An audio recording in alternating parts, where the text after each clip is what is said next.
네. 이제 연희당 거리패에서 이제 그 배우로 일을 했다는 홍선주 씨의 어떤 폭로가 나온 겁니다. 사실 지금 연희당 거리패 대표는 김소희라는 여성 대표인데요. 사실 김소희 대표가 뭔가 이윤택 예술 감독에게 후배들을 추천을 했다는 거예요. 그래서 다른 선배들 때문에 상처를 받았다 이런 얘기를 하면서 안마를 원하니까 들어가라고 한 것도 여자 선배다. 이게 바로 김소희 대표다. 이렇게 추가 폭로를 한 겁니다. 그러니까 이윤택 예술 감독의 성폭력이 있기까지는 그거를 좀 암묵적으로 묵시적으로 조력을 했던 김소희 대표 같은 사람이 있었다. 이렇게 추가적으로 폭로를 한 상황인 거죠. 그러니까 홍선주라는 연극 배우가 본인의 실명을 공개를 한 거죠. 그러면서 김소희 대표가 궁금해했던 익명으로 인터뷰했는데 그거 누구냐라고 얘기했는데 홍선주 씨가 바로 나였어. 근데 김소희 대표 당신 한번 해명해 보세요라고 하면서 이 홍선주 씨가 김소희 대표에 대해서 이제 폭로를 한 거다. 뭐 이런 얘기인 것 같은데.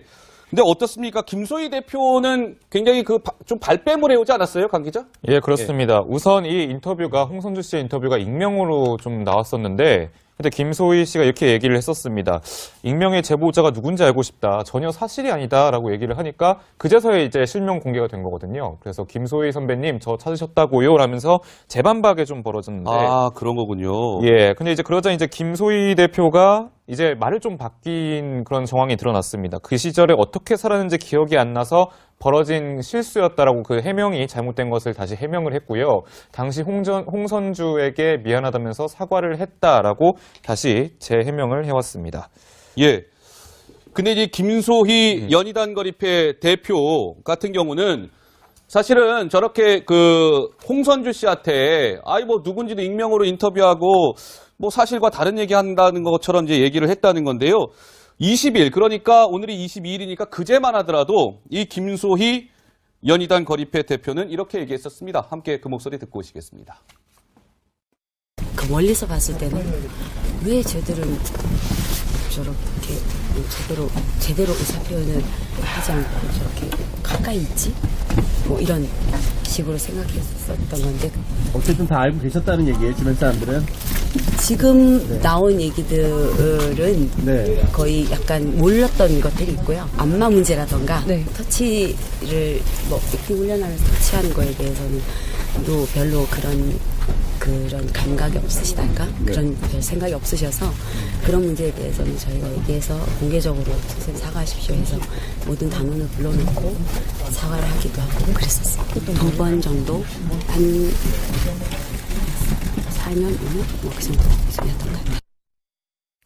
네, 김소희 대표 같은 경우는 글쎄요, 굉장히 좀 이렇게 합리화하는 것 같습니다. 예. 아니, 그런데 사실 김소희 대표가 이제 지금 맡고 있는 조직이 있다 보니까 조직 보호 논리가 동작했는지 모르겠지만은 지금 피해자들의 진술을 보면 굉장히 구체적이고요. 그리고 여기에 대해서 여러 번 이제 항의를 했다는 것도 드러납니다. 그 과정을 김소희 대표가 몰랐을 가능성이 좀 없다 보거든요. 그렇기 때문에 지금 해명하는 것이 대충 골자를 보면은 뭐 예를 들어 이윤택 감독이 예를 들어 나이가 좀 있으신 분이기 때문에 정서적으로 뭐 이런 것들을 좀 개념이 없으시다 뭐 이런 식으로 표현을 한 분들이 있는데 이미 그 범위는 넘어선 지 오래입니다. 제가 봤을 때 상식이 있는 사람이라면 특히 사회 지도층이고 어떤 영역에서 성공하신 분이라면은 충분히 알고 있어야 될 사회 규범들을 지금 무너뜨린 것이기 때문에 저는 이 부분에 대한 어떤 해명이라는 거는 깔끔하지 못했다. 그리고 우리 다 알지만은 또 이런 것들이 사전에 알게 되었고 이런 일들이 발생할 것이라는 거를 이런 어떤 제보들이 나올 것이라는 걸 거기에서 은폐하려는 기도도 있지 않았습니까? 그렇기 때문에 저는 지금 와서 이런 정도의 해명 갖고는 성남 민심을 달래기는 어려울 겁니다. 이 대표가 이제 말을 좀 바뀐 그런 정황이 드러났습니다. 그 시절에 어떻게 살았는지 기억이 안 나서 벌어진 실수였다라고 그 해명이 잘못된 것을 다시 해명을 했고요. 당시 홍선주에게 미안하다면서 사과를 했다라고 다시 재해명을 해왔습니다. 예.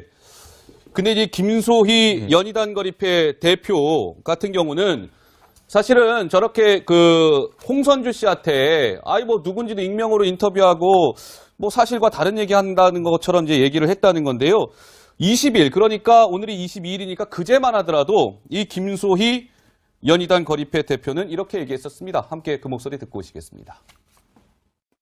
그 멀리서 봤을 때는 왜 쟤들은 저렇게 제대로 의사 표현을 하지 않고 저렇게 가까이 있지? 뭐 이런 식으로 생각했었던 건데 어쨌든 다 알고 계셨다는 얘기예요, 주변 사람들은? 지금 나온 얘기들은 네. 거의 약간 몰랐던 것들이 있고요. 안마 문제라던가 터치를 뭐 이렇게 훈련하면서 터치하는 거에 대해서는 또 별로 그런 감각이 없으시달까? 그런 별 생각이 없으셔서 그런 문제에 대해서는 저희가 얘기해서 공개적으로 선생님 사과하십시오 해서 모든 당원을 불러놓고 사과를 하기도 하고 그랬었어요. 두 번 정도. 네. 이제 연희당 거리패에서 그 배우로 일을 했다는 홍선주 씨의 어떤 폭로가 나온 겁니다. 사실 지금 연희당 거리패 대표는 김소희라는 여성 대표인데요. 사실 김소희 대표가 뭔가 이윤택 예술 감독에게 후배들을 추천을 했다는 거예요. 그래서 다른 선배들 때문에 상처를 받았다 이런 얘기를 하면서 안마를 원하니까 들어가라고 한 것도 여자 선배다. 이게 바로 김소희 대표다. 이렇게 추가 폭로를 한 겁니다. 그러니까 이윤택 예술 감독의 성폭력이 있기까지는 그거를 좀 암묵적으로 묵시적으로 조력을 했던 김소희 대표 같은 사람이 있었다. 이렇게 추가적으로 폭로를 한 상황인 거죠. 그러니까 홍선주라는 연극 배우가 본인의 실명을 이렇게 공개를 한 거죠. 그러면서 한 4년, 5년? 뭐 그 정도 였던 것 같아요. 네, 김소희 대표 같은 경우는 글쎄요, 굉장히 좀 이렇게 합리화하는 것 같습니다. 예. 아니 그런데 사실 김소희 대표가 이제 지금 맡고 있는 조직이 있다 보니까 조직 보호 논리가 동작했는지 모르겠지만은 지금 피해자들의 진술을 보면 굉장히 구체적이고요. 그리고 여기에 대해서 여러 번 이제 항의를 했다는 것도 드러납니다. 그 과정을 김소희 대표가 몰랐을 가능성은 좀 없다 보거든요. 예. 그렇기 때문에 지금 해명하는 것이 대충 골자를 보면은 뭐 예를 들어 이윤택 감독이 예를 들어 나이가 좀 있으신 분이기 때문에 정서적으로 뭐 이런 것들을 뭐 이거 뭐 좀 개념이 없으시다 뭐 이런 식으로 표현을 한 분들이 있는데 네. 이미 그 범위는 넘어선 김소희 대표가 궁금해했던 익명으로 인터뷰했는데 그 누구냐라고 얘기했는데 홍선주 씨가 바로 나였어. 근데 김소희 대표 당신 한번 해명해 보세요라고 하면서 이 홍선주 씨가 김소희 대표에 대해서 이제 폭로를 한 거다 뭐 이런 얘기인 것 같은데 근데 어떻습니까? 김소희 대표는 굉장히 좀 발뺌을 해오지 않았어요, 강 기자? 예, 그렇습니다. 우선 이 인터뷰가 홍선주 씨의 인터뷰가 익명으로 좀 나왔었는데 근데 김소희 씨가 이렇게 얘기를 했었습니다. 익명의 제보자가 누군지 알고 싶다. 전혀 사실이 아니다라고 얘기를 하니까 그제서야 이제 실명 공개가 된 거거든요. 그래서 김소희 선배님 저 찾으셨다고요? 라면서 재반박에 좀 벌어졌는데 그런 거군요. 예, 근데 이제 그러자 이제 김소희